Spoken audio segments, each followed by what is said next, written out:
Bonjour les amis, je me permets de vous montrer donc la Windy 1 que je viens de mettre en vente. C'est en Orcadia, donc il s'agit d'une Windy que j'ai récupérée il y a 3 ans dans l'état d'origine. C'est une borne que j'ai complètement changée. Donc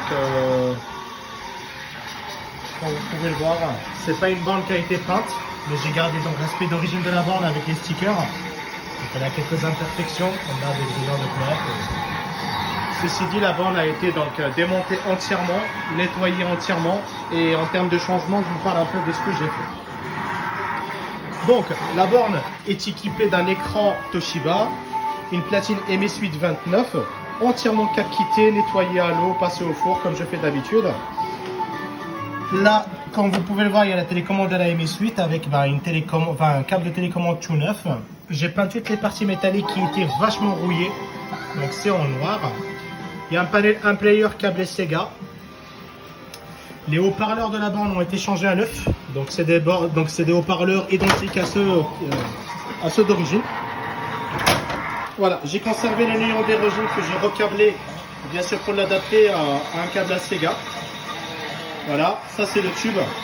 Le tube ne présente aucun marquage visible en jeu. Je vous passe l'écran au speed. De très belle couleur, comme vous pouvez le voir. Au top, il n'y a rien à dire. Voilà. Les haut-parleurs, vous pouvez le voir ici. Voilà. Donc, comme vous le savez, toutes les Windy souffrent justement de leurs problèmes d'écran parce que c'est une conception de, comment dirais-je, Toshiba Nanao qui a été modifiée uniquement pour cette borne-là. Mais malheureusement qui n'a pas bien marché parce qu'il y a toujours des pannes. Donc c'est ce qui m'a poussé à modifier complètement la borne. Donc là il y a son topper d'origine comme vous pouvez le voir. Là je vous ai montré donc le stick, les boutons. Donc c'est un panel, un player 6 boutons avec 4 boutons de dispo pour le shoot them up. Je donne avec la borne un panel de player en pro de chez Sebabo. Donc il est vendu avec la borne. Donc j'ai démonté toutes les plaques métalliques à l'intérieur qui étaient entièrement rouillées, que je vais tout peindre. Voilà, là vous pouvez voir donc, la platine MS8 29. Voilà. Mon caméléon. Voilà, la cashbox a été peinte.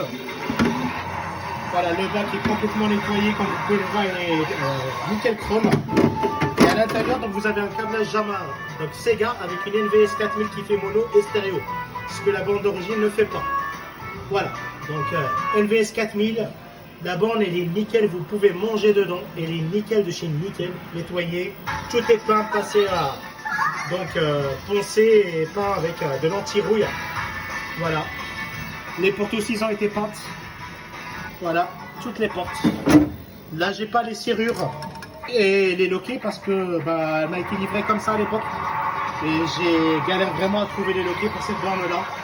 Donc j'ai réussi juste à bidouiller en fait un vieux loquet que j'avais avec une serrure pour la porte de service. Ceci dit, comme vous pouvez le voir, c'est une NVS 4000, un écran Toshiba avec une platine MS8 29. Voilà, elle tourne à merveille en stéréo. Un produit franchement de qualité. Donc pour ceux qui me connaissent, moi je peins pas les bornes.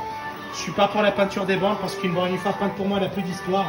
C'est une borne donc qui est très propre, bien blanche. Mais bien avec des imperfections sur le sticker par exemple, quelques goûts par-ci par-là. Ça fait partie de l'histoire de la borne. Mais voilà, le rendu final est là. Donc n'hésitez pas, elle sera en vente sur les Orcadia.